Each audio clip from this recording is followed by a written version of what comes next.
Namaste, my friends. A little while ago, I made a blog about the reasons why we decided to settle in India after our marriage instead of moving to Finland.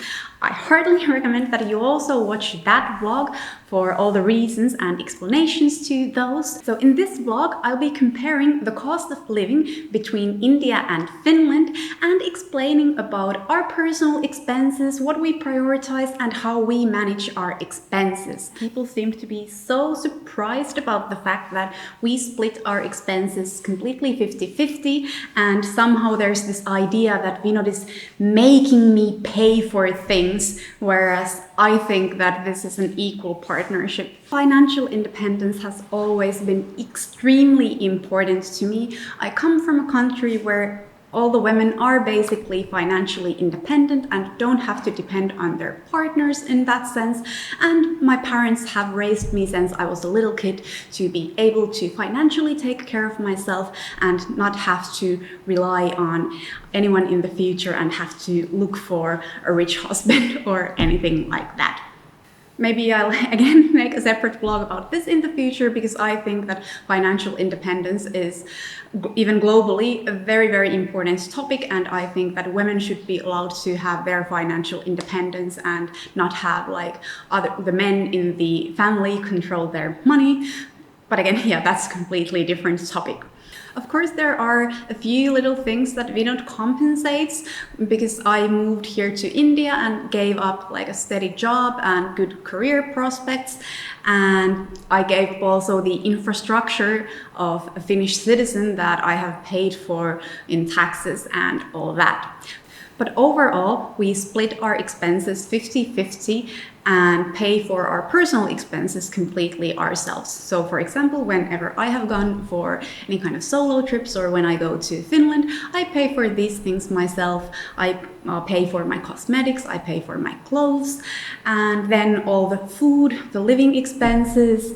When we go out to eat, these we split. You must have seen in some previous vlogs when I'm in the kitchen that there's this big piece of paper attached to the fridge, and that is where we keep our monthly expenses. I feel like this is a very good way to keep an eye on our expenses, so we see where the money exactly goes to, and this helps us in keeping a reasonable budget and knowing if we are in some months just splurging unreasonably, so then we can get it back in order.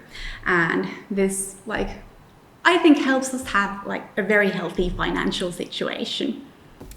Okay, now let's get to the most interesting part, which is the cost of living in India and in Finland. And this is super interesting because we all know that in absolute numbers, the income in Finland is, in average, much greater than it is in India for the average Indian person. But when we look at the consumer prices, including rent, the cost of living in India is as much as 70% less than it is in Finland. So now let's look into different kinds of expenses and compare those between India and Finland, especially from my own experience. So the first one would obviously be the biggest one, which is rent. When I was living in Finland, after I moved away from my parents' home when I was around 19, I only lived in studio apartments. My last flat in the capital of Finland, Helsinki, was a studio apartment of only 17 square meters, which is very, very less. I think it is smaller than our current bedroom, but I was paying 720 euros for this per month, and the rent also includes the water charge per person. The price levels are pretty much the same in all the bigger cities, and obviously you can get it a little bit cheaper in the smaller towns and municipalities, but this is roughly to give you some kind of idea of Finnish rents. Obviously, I don't have that much of experience of different cities in India, where there are also lots of regional changes in the rents. I know that all these like 8-tier cities, especially metros like Mumbai, Delhi and Bangalore, the fancy areas can be very expensive when it comes to rent, and Marine Drive in Mumbai is probably even much more expensive than the Finnish rents in Helsinki are. But my experience comes from the city of Visakhapatnam and then obviously here in Kerala. A big difference comes from the fact that you don't really have these studio apartments in India, so you always have to get a bigger apartment, which is probably due to the joint family culture. We always had like 2 or 3 BHK apartments in Visakhapatnam, around 80 to 100 square meters, and we were with maintenance fee paying 15 to 20,000 rupees for these. And here in Kerala, as you can see, we have a much bigger, quite nice house actually, not just a flat, but a house. And since we are living in a quite remote, distant location, it is much more affordable here living-wise. But when we were moving to Kerala in the Payanur area, we were actually looking at many different kinds of rentals, so I have a pretty good idea about what the rental levels here are on average. So I would say that finding a really nice, well-equipped house would be very much possible at the price range of 20 to 25,000. Of course, another essential expense is electricity. I think that my average monthly fee for electricity was around 20 to 30 euros, and this also includes heating and obviously goes a little bit higher during the winter months. In India, the electricity companies are managed by the states. There are quite big differences with the fees that the different states charge. And here in Kerala, electricity is quite a bit more expensive than it was for us in Visakhapatnam. So during the cooler monsoon months, I think we were paying 2,000 rupees at the cheapest. And then in April, for example, when it was so hot and humid here, and I definitely needed the AC on, even during the daytime sometimes, we were paying as much as 4,500 rupees for electricity. So here in India, one of our definitely essential things to spend money on is that we hire a maid. But this isn't something that is common at all in Finland. I don't think I know anyone who has ever had a maid in Finland, or even like this part-time help visiting for cleaning once a week or anything like that. That's in Finland mostly reserved for the very elite, because labor in Finland is very expensive. I can't give exact prices for this, but I think that it's very likely that if you hire someone to clean your house for an hour or so, that would be 20 euros just for 1 hour. But thankfully, the good thing is also that in Finland, you don't need to clean the house as often as you do here in India. It's not a daily thing at all. You can keep the house very tidy and nice looking just by cleaning it once a week or so. But here in India, we definitely would not be able to survive without having a maid. So in Visakhapatnam, we were always hiring a part-time maid who came to our house like 6 times a week, and then did the cleaning tasks for an hour or so. Here in Kerala, we are actually employing a full-time maid, and we are providing her and her family with accommodation. And then the rates for the actual work start from 2,000 rupees upwards to around 5,000 rupees or so, depending on the number of tasks. But in cities like Delhi, for example, I know that the rates for maids, at least like full-time maids, can go as high as well over 10,000 rupees per month. Food, of course, is also a very essential expense. And I mean groceries in this.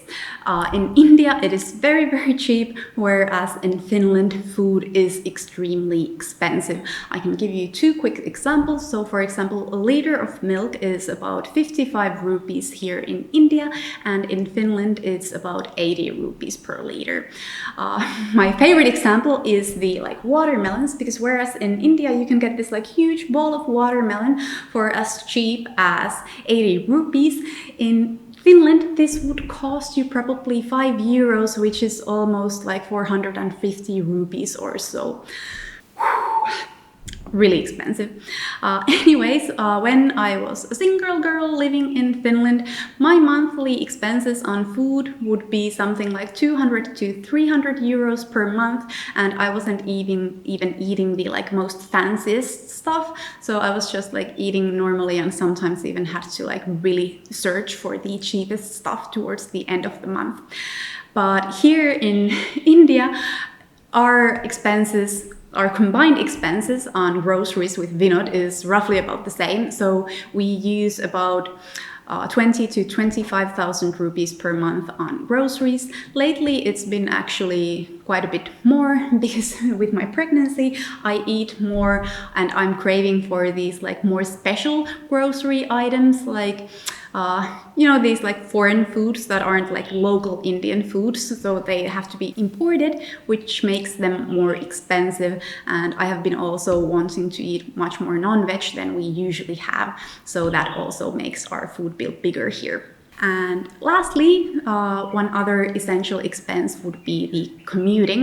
I think India and Finland are pretty much the same in the sense that either you have to have like a really well-functioning public transportation system, or then you just absolutely must have your own car, because it's really difficult to use a bicycle or walk to your work. So when I was living in Finland, I always preferred the public transportation system. And for example, in the Helsinki region, I had a monthly card which included the metro, tram, train and buses, and this was about 100 euros in a month. I don't know if the prices have increased lately, but it's very likely. But here in India, public transportation is so cheap. In Delhi Metro, for example, you can get a ticket for 20 to 40 rupees. Local trains in Mumbai cost you maybe 10 or 15 rupees, and buses are even cheaper than this. The main reason why I didn't want to have a car in Finland is that I consider that to be an even more expensive option than having the monthly card in the public transportation. I would say that buying yourself a new car is pretty much the same price in Finland and India both, but the difference comes in taxation, because in India when you buy a new car you pay this one-time fee for taxes, but in Finland you keep paying an annual vehicle tax, and I think that's roughly like 200 euros per month or something like that. So with the age of the car, it might get really expensive.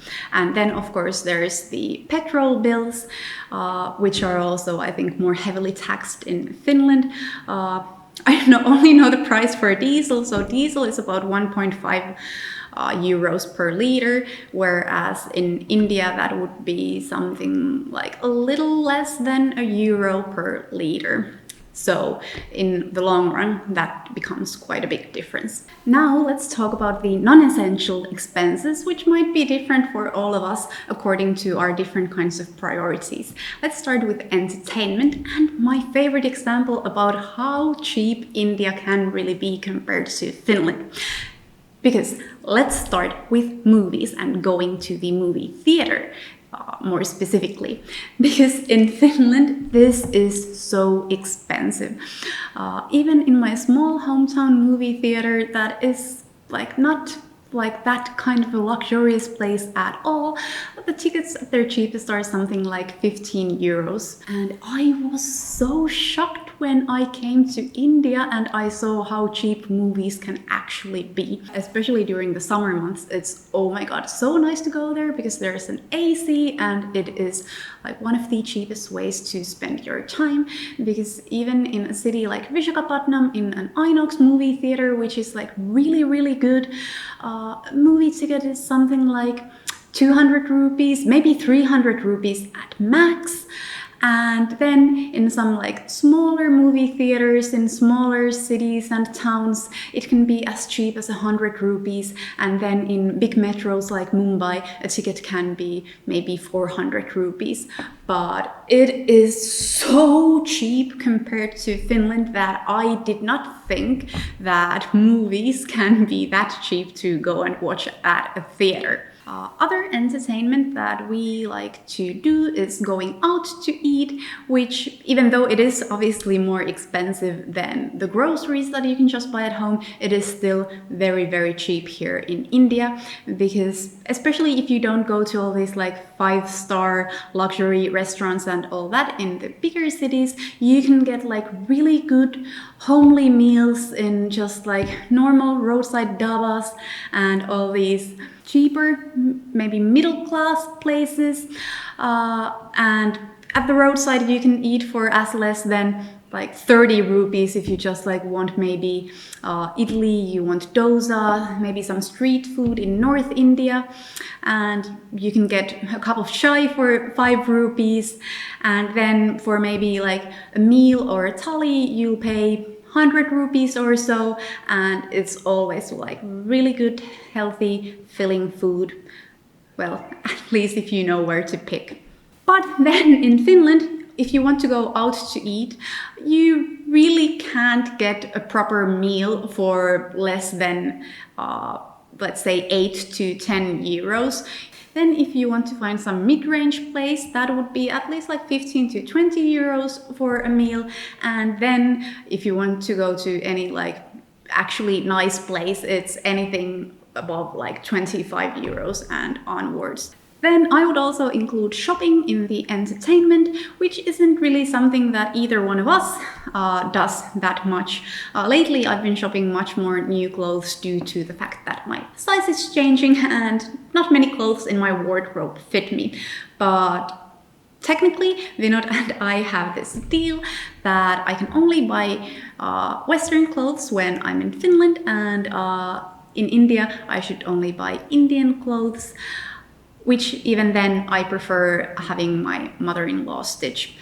Shopping in Finland is something that is very expensive, so that's probably the biggest reason why after my teenage years and my, let's say, my period of spending a lot on things, I have like completely gone out of that. I don't enjoy shopping at all. I think it's just like a huge unnecessary expense.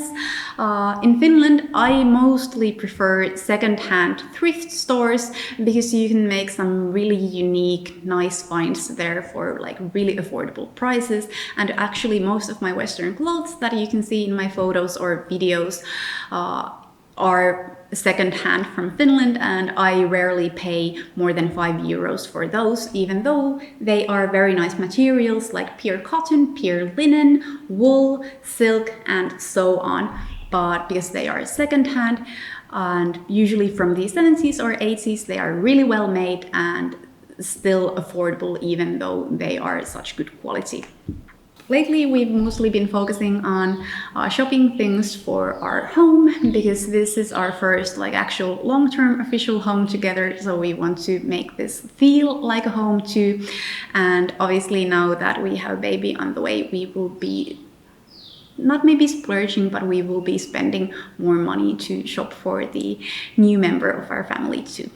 Lastly, let's come to savings, which is again something that I plan to make a more detailed vlog about in the future, but I just want to quickly mention it here because there is quite a big difference in these things too. Vinod and I, we don't really like try to save for the sake of savings, but whatever extra money that we have after all these expenses, we do put into the savings account.